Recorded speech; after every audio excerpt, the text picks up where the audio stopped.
Hello, everyone. This is the Inner Voice Show, part of the Evolving Mind series in the Togetherness media. I'm Dr. Foojan Zeine, psychotherapist and the founder of the Awareness Integration Theory. This is a show about what matters most in our life, our mind, thoughts, feelings, actions, relationships, and our fulfillment in this beautiful journey of life. In this show, I will share the tip of the week about some endings being hard, but they are the gateway to new beginnings. I will share with you how to handle your anxiety attacks in the Ask Me segment. And there's also a research from Washington State University about stress, anxiety, and depression are associated with less and lower quality of sleep. Then I will bring you Dr. Stephen Gardner. He's an internist at Massachusetts General Hospital, assistant professor of medicine at Harvard Medical School, and past medical director of Massachusetts Special Olympics. Today, we talk about his latest book, Jabberwocky, Lessons of Love, from a Boy Who Never Spoke. He talks about his experience with his son, Graham, and so much more.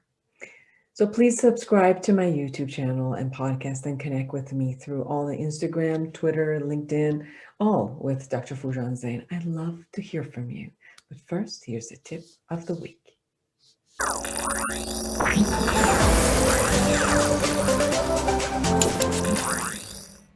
Here's the tip of the week. What is it about facing endings that jolts us into a re-evaluation of the past and the future? I've been talking to clients and colleagues about facing endings this week. Facing ending their career, moving on to retirement, facing getting a divorce, and ending their commitment to their marriage, facing ending being a stay-at-home mom due to all children moving to college, facing closing a business that has not been fruitful, and so on. It doesn't matter if the ending of a phase of life is due to a natural positive growth or it is due to a disruptive negative consequence. There's still a common process. Some resist the process and go through it with anxiety and agitation, while some go through it as an observation, what was and what is to become. As I spoke with someone who is facing retirement and shared reevaluating the vision of his future, the last 10 to 20 active years of his life, completing his responsibilities and going around the world, he no longer needed to consider anyone else. He saw it as his right to move on and do what he wants to do, whether his wife joined him or not. I spoke with a young woman who's getting a divorce. She shared the vision of herself as a powerful woman who wanted to be a great mother and reevaluated her fantasy about marriage and her criteria for decision making prior to her first marriage. Talking to a man who wanted to close his business after several years as he reevaluated his myths about having a business and what he'll learn that he can use in his life. And the woman who, although her wish for her children was to be successful and launch from home, is coming through, is facing her identity as a mother ending while she has no idea who she is and who she will be. Sadness, fear, anxiety, and excitement are all being fully expressed and experienced. So the realization that all phases will end and new ones, new beginnings will be there, may allow us to move through the process with some finesse. Allowing the grief process to emerge and to be complete for any stage of life that is ending is a necessary step. A positive vision of what the future may hold will also call us forward toward actualizing our vision. People who try to skip the grief process, distract or numb themselves through the process won't get away from it. Just prolong it. Grieving might be acknowledging and going through the sadness, valuing what it was, and saying goodbye with grace. Cherishing the value and the goodness that was brought into our life, the strength and the skill that was learned that can be utilized for the future, completing and having the willingness to let go. Most times, The process of letting go and grieving can be side by side with the process of moving forward toward the vision of the next phase of life. Asking yourself, what is next for me? What is my passion? What is it that I have not done and always wanted to do? What is left for me to learn? What inspires me? Who do I intend to be? So create a realistic vision of yourself, collage about it, and put it where you can constantly see it.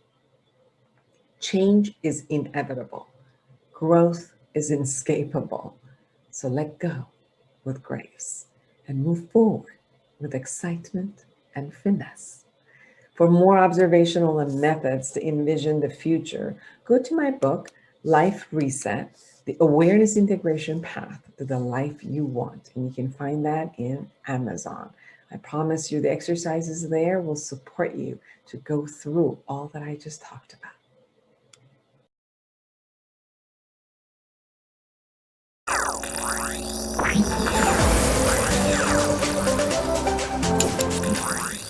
Well, some of you have been asking questions from me, so thank you. One of the questions that I got this past week is about someone writing that they do have anxiety attacks and almost panic attacks once or twice per year. And after that, they go into kind of a deep depression. So anxiety attacks come in because we have experiences of anxiety and about something, whether it's an unknown concept, whether we're anxious about the future, maybe we see things about our future that are only negative.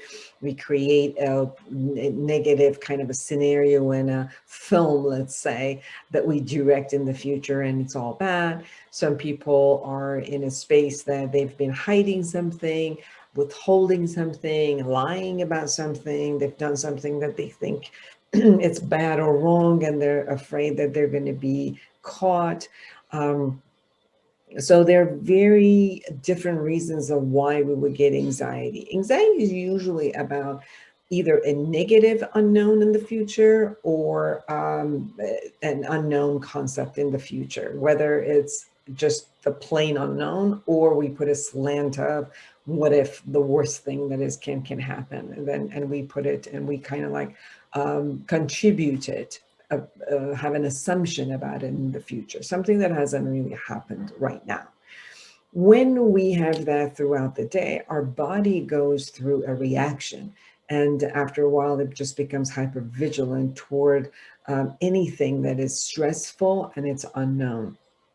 Usually, as this attacks get higher and higher, people also have experiences of shortened breath. They think they can't really breathe. They might have something in their throat, like a lump in their throat. And then it turns out, oh my God, what's wrong with me? I might die. And that's usually when it turns into like a panic attack. And then afterward, if it turns out to be that they're going into a depressive state, most of the time, whatever's going on in their life, they feel powerless against it, helpless against it, and hopeless against it. And therefore, from there, they go into a level of depression and a sadness about what to do. Because if you're hopeless and helpless, you just sit in that space until the next level of anxiety attacks show up. And sometimes we feel traumatized by the anxiety attack and we're waiting because it happened in the past. We are waiting and having an anticipation about the next time that an anxiety happens. And therefore now we have a heightened level of being afraid of our own emotions and what's going to happen to our body. So what can we do? First of all, it's looking at a couple of different ways. One, in order for our body to calm down, we have to do things to calm it down. So we have to, instead of it getting activated, we have to do the types of breathing, meditation, and exercises for it to actually know that it's safe and it's releasing and it's calming down. So we begin with exhaling. You can count your exhales. Don't worry about the inhale. As long as you exhale, I promise you, the inhale would happen automatically. So sometimes when you tell people to do deep breathing, they go, they go like, and they hyperventilate afterward or they get dizzy. So you don't need to actually even worry about your inhale. Just start exhaling long. Start counting as much as you can with these exhales. After you exhale, you can even start it with a sound like ooh. You can even sing a tune, sing something that you like, and start caressing your own body and letting yourself know with the mantra: it's safe, it's okay, all is well, I'm safe, I'm alive, it's going to be okay. And start touching your own body as if you're caressing and letting yourself know with those messages that everything is going to be okay.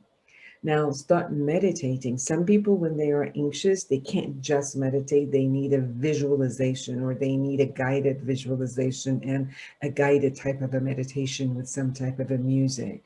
YouTube is full of them. You can go to them. There are a lot of great apps. You can go and let yourself be worked up with whatever the guided meditation is that is to your suiting, and it actually calms you down.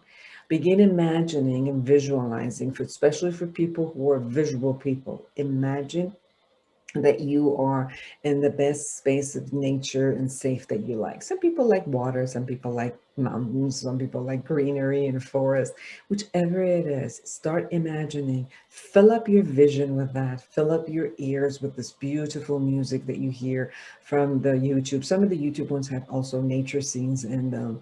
And start caressing your body again with the touch. So you're getting all of the senses, and maybe put lavender or chamomile or something where it also calms you down with the nose and olfactory sense.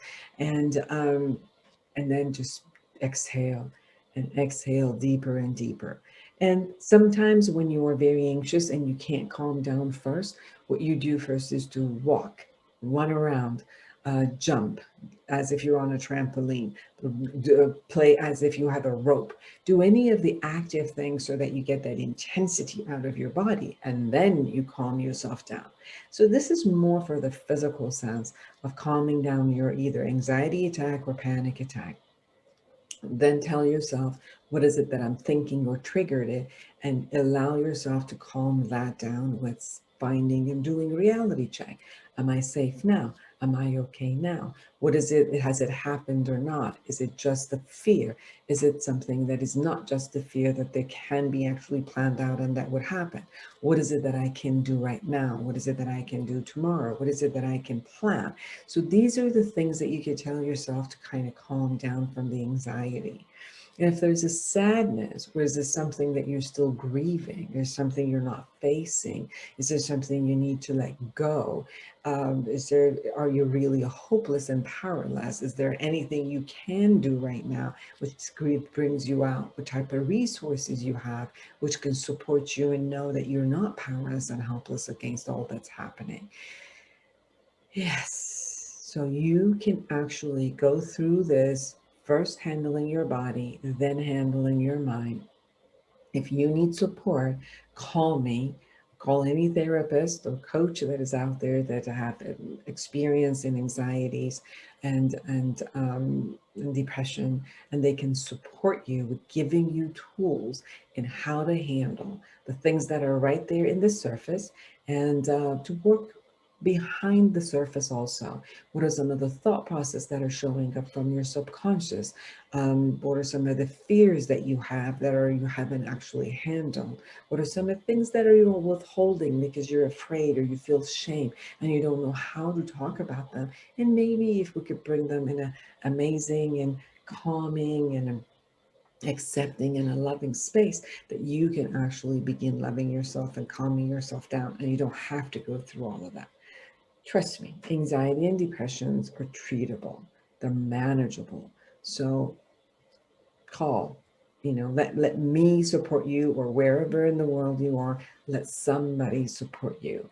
Medical management and medication at times can help, but in all studies has shown just medicine doesn't help alone. Psychotherapy, coaching, being, kind of becoming aware of yourself and learning the tools is how you actually manage it. So take care of yourself and get good help.